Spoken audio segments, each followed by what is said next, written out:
Welcome to another podcast by Vibrant Publishers. Today we have with us Abirami Rajendran, a full-time teacher at Crimson Global Academy with 8 years of international experience and a master's in environmental science. She is an SAT expert, community moderator, and an ECL mentor, and has tutored over 2,500 sessions to more than 100 plus students across 6 continents. Her students have scored above 1540 on SAT, which is truly a proven track record of student success. Thank you so much for joining us today, Abirami. Oh, thank you so much for the opportunity. I'm looking forward to this podcast. Okay. So now, because we have an expert with us, we ought to speak about how does one decode the digital SAT format. So to dive right in, could you give us a quick rundown of what the SAT is, who is it for, and why is it important? Okay, yes. So, first of all, I want to begin with how the SAT pattern has changed since last year. So, since last March, we have a new digital SAT pattern. So, if Mhm. I have to talk about the paper based SAT, it was for me and with my experience with the students, it was really hard for them to kind of decode reading and writing, especially. Mhm. And math was okay for some students and was not okay for some students. I mean, it was okay and not okay for some students. Mhm. But paper-based SAT was a long test. It had a lot of questions for reading and had a lot of questions for writing. And the passages were basically long for reading. So this was for paper based. Now the digital SAT version has become shorter, and the time that you have to take to finish a test is also shorter now. So the questions, when we compare it with the paper based as well, it's actually pretty easy, is what I think. And for math, for example, you can use calculator for both the modules, and so almost like half of the questions can be answered using the calculator. So I feel like this is very easy at the moment. Got it. So who is it for? So it is for students who is applying for undergraduate program in the US universities. Mhm. I will be talking more about why SAT is very important, or how it will help more for the students to get a scholarship in the end. But taking SAT, I think, is essential. There are universities which is test optional, but still, I think taking SAT is important, which could help you to get into like very good universities. Right, right. So you mentioned that there are a lot of new changes, like introduction of calculators and the whole questions being changed, right? So with these recent changes, how can then students prepare and excel better in this new format? All right. So for this question, I think I'll give you an introduction about what are the different modules and how many questions are there, and then I'll talk about the strategies later. So there are 4 modules here. The first 2 modules are reading and writing Mhm. modules, and the next 2 modules are math modules. Mhm. So the first 2 modules you have about, I mean, in the first module exam, for example, you have about 27 questions and you'll have 32 minutes. I mean, the time management is still a tricky part in digital SAT as well. I mean, you have to be like really, really quick in answering the questions. Mhm. Um, but still, I think with practice, it is manageable. So Mhm. the first 2 modules, you will have the same amount of questions, same pattern of questions. I mean, of course, it won't be the same questions, but yeah, same pattern and the same amount of time and same amount of questions. But module 3 and module 4, for example, mathematics, you'll have 22 questions and you have 35 minutes. I find Mhm. math modules personally very easy for students, because all the or math questions are from the very basic stuff, which the students must have learned in until like grade 9 or 10. So they Mhm. find it really easy, and of course, they can use a calculator called like Desmos. So Desmos is kind of pre-installed into the students' blue book. so they Mhm. can use it. And also they Mhm. can use graphing calculator, additional graphing calculator that they can bring in. Mhm. So this is the whole entire structure. So I find this structure very simple and short. And about the strategies, so let's talk about the strategies now. Yes, yes, we could go ahead with the strategies. Okay, perfect. Reading and writing strategies, let's say there are 27 questions. So you will have about 15 questions of reading and the rest of the questions for writing. So, writing is what I mean. It's not writing an essay or writing a paragraph. Writing is just a grammar, just grammar questions, right? Mhm. For reading, the first 15 questions is harder than the writing questions, but I'll tell you why. Because the grammar questions, we have a fantastic, rules out there on the internet, like where you can like memorize all the rules. And when you Mhm. understand all the rules, you can just use the grammar rules to answer those Mhm. writing questions, right? But for reading, it's not like that. It is a reading comprehension. So there Mhm. are different types of questions where you have, for example, main ideas, Mhm. inferences, we Mhm. have cross text connections, we have, I'm just listing out the type of questions here, and data analysis, etc., etc. So the first strategy that I will say is to understand the whole pattern. What are the different type of questions there are for digital SAT, and how do we basically like figure out a strategy that works for me in this SAT reading questions, right? So, for Mhm. example, the main idea, the strategy for the main idea will not work for cross text connection. It won't work Mhm. for data analysis. Each and every question is different. The Mhm. main strategy that I usually tell my students is for them to read the question first. It's like, what is the main purpose of the text? Because sometimes they jump into the paragraph and they're reading and rereading, and they don't know what they're actually looking for. So they have to Mhm. know that, oh, I'm looking for a main idea, right? I am looking for the overall structure. I'm looking for an inference to this particular passage, right? So I need to know those things. After they read the paragraph, they can Mhm. jump into the answer choices and try to connect the content that they read into the Mhm. answer choices. So, if we have to talk about a strategy on how to read a paragraph, right? So, Mhm. there are different types of paragraphs here. One is, let's say, there is literature. There is Mhm. literature type, which some students really struggle with. Mhm. And then there is science passages, science based, where there is like biology or chemistry related passages. And then there is like social studies, either that it could be like political based or social, I mean like Or humanities based. historical. Yeah, historical Exactly, the too. history as well. Exactly. Right. So, so mostly I find the students struggle. I mean, I find certain students struggle with biology related passage because they try to kind of trick you with like a lot of hard scientific names. I will say that they shouldn't be worried about these names at all. I never read those names. I just like, oh, okay, that X, that Y, right? I just go with Mhm. X and Y. So because Yeah. they get intimidated with this X and Y's, which they Uh-huh. shouldn't.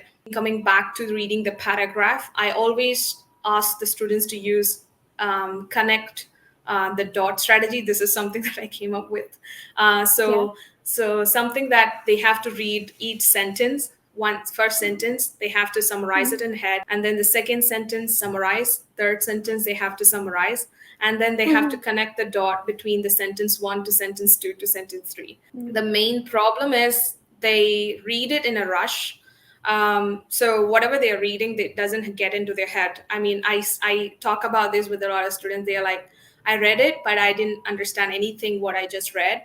So I had to reread it. So this goes for like 2 minutes and they completely waste the time. So I always tell them that don't be anxious when you're reading the paragraph or reading, I Mhm. mean, doing an entire test. They cannot be anxious.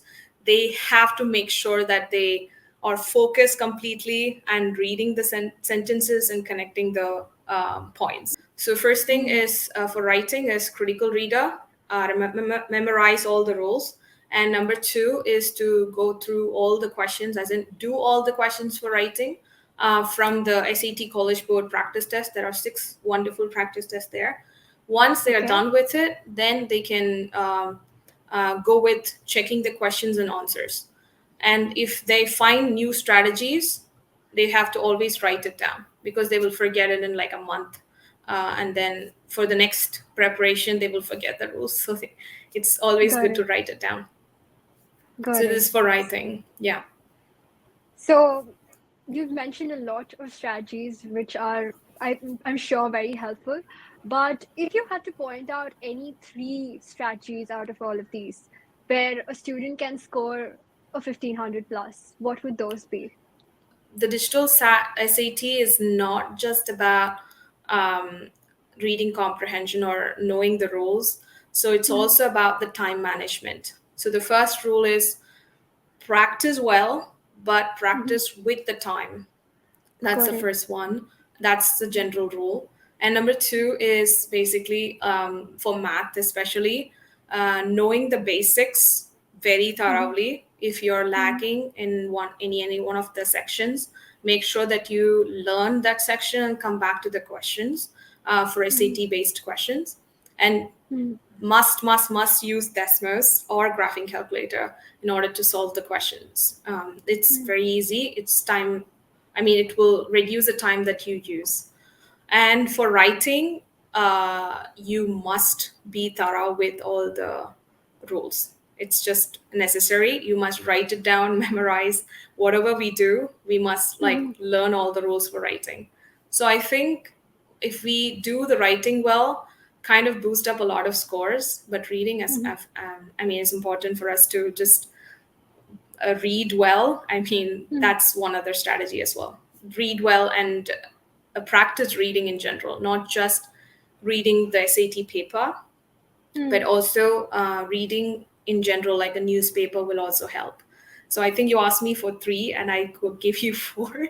So I think Hmm. this 4 will definitely work for the students to score about 1,500. Yeah, you did mention the math section, but I'd like to know more about how can one accomplish to the math section, because most people think that it's probably a luck-based section, or if is it a sort of rumor, or how does one go with that? Math is definitely not luck. I mean, it's just the same questions. I have students scoring 800, perfect 800 in Hmm. math. I think we'll go one by one. So the first rule is they must know the basics. So for example, there are 4 parts. One is algebra, advanced math, problem solving, and then they have geometry and trigonometry. So these are the Hmm. 4 sections. First, Hmm. I mean, Vibrant Publishers, for example, have fantastic, like a separate, book for math. So Hmm. um, they can use it to see what type of questions they have in the book, to see Hmm. like, okay, do I know this concept? No, if I don't know this concept, then they have to go and review the basics. It's Hmm. not just about oh, let me jump right in into the test paper, let me just solve all the questions. It's not going to work. They need to know the basics. Once Hmm. for the basics, they can use Vibrant Publishers, or they can use any other materials, any other online materials to use, like like for example, if I don't know exponents, I have to go and review exponents. If I have no idea about problem solving, I can go and review problem solving, like statistics, probability, the basic concepts, and Hmm. then I can come back to the test materials. Number Hmm. two, the strategy number two is to definitely use Desmos, as I said, because for most of the algebra questions and most of the advanced math questions and a little bit of geometry, you can use Desmos in order to answer the questions. So what I mean is, like, you will already, when you, for example, there is an equation and then they are asking you to, oh, what are the solutions to this quadratic equation? If you just Hmm. plug in the equation to Desmos, it's going to give you the answer. So you just Hmm. can take in and just write down the answer in the paper. Super simple as that. You don't even have to solve it. So that's as how much easy digital SAT is, because you can use your own graphing calculator or you can use Desmos, right? So that's Yeah. one thing. And in order to talk in depth about time management skills, right? So the module one is always easier than module two. They have to always remember that. So if they, this is an adaptive test. So if they do module one, Mm-hmm. module two is going to be definitely hard for them. It's not going to be easy for them. I mean, it's not as in I'm not saying that it's going to be really tough. Be aware. No, I'm not saying that. I mean, it's going to be slightly harder because it kind of, the system kind of takes in how wonderfully you have answered the module one, and they kind of try to check your your skill set with the little bit harder questions. Mm-hmm. So for module one, let's say they might use very less time to answer the Right. questions, but module two they might use more time. For example, out of 35 minutes, they might be using 35 minutes. So they shouldn't panic because it's always hard. So they have to just keep that in mind. It's going to be hard, and I have to value my time perfectly in between, so as in like dissect the time that I want. So one more strategy about time management is the first 10 to 12 questions are going to be super simple. It's just like, what is the percentage of this, of this value? So it's very simple percentage questions. In After like 12 questions, from 13 to the end, which is 22, can Mm-hmm. be hard. And so they Mm-hmm. have to use more time for the last part Mm-hmm. than the first part. So they can use like a minute in order to answer the first set of questions. And the Mm-hmm. last set of questions, basically, they have to use more time. So I'm guessing it's more about practice and practice harder every time. And Yeah. that's how you can debunk math and get things ahead. If I have to talk about the behavioral, um, uh, pattern of the students, high school students, the one problem that I find is they have a lot of things going on, like academics, Mm-hmm. extracurriculars, and they are preparing for the essays and all of these things going on, competitions, etc. So they usually rarely find time to focus on the SAT. Um, so they only focus on the SAT during the test. That Got will it. never work.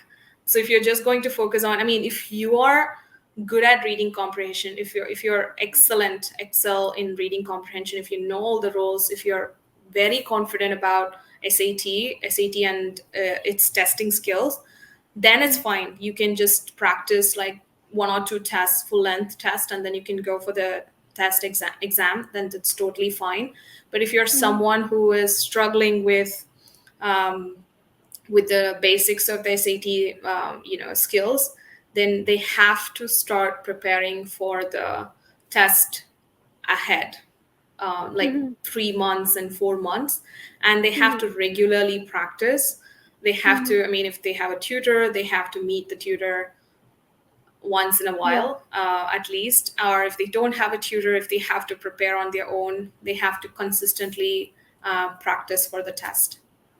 got it. So you've mentioned practice being one of the secret formulas to scoring high, but if a student had to use a particular resource or any resources online where they can identify high quality, reliable materials, what would those be? Okay. So personally, I have a list of things that I usually use with the students where there are like separate tests they have for each and every topic. For example, for reading, I said you have different types of questions. So you have main ideas, you have central overall structure, you have inferences, you have data analysis. So they have tests for specifically this. But when I finish the crack SAT, for example, for reading and writing, I always jump into like the materials from Vibrant Publishers, for example, because the Vibrant Publishers have very good books for math separately. So for math, for example, they have all the chapters separated. Like algebra, they have like 100 plus questions. Advanced math, they have questions. Problem solving and geometry, they have separate questions. And for Mm, English as well, for reading and writing, they have separate chapters. So for example, for writing, forms and structure, it's a separate title. They have like about 50, 60 plus questions there to practice. And then punctuations, they have like separate amount of questions. And likewise for Mhm. reading, they have all the types separated, and they have a lot of questions for practice. So once my students are very thorough with all of these, then I kind Mhm. of jump into the practice test. So for the Mhm. practice test, they can actually use it from the College Board. There are 7 tests. And there's one test from PSAT's PSAT paper, which is very similar to SAT, so they can also use that. So that's Mhm. about 7 tests, right? And of course, Vibrant publishers have a separate book, which is especially for the practice test, so they all can also use it. These are the Mhm. materials that I used so far.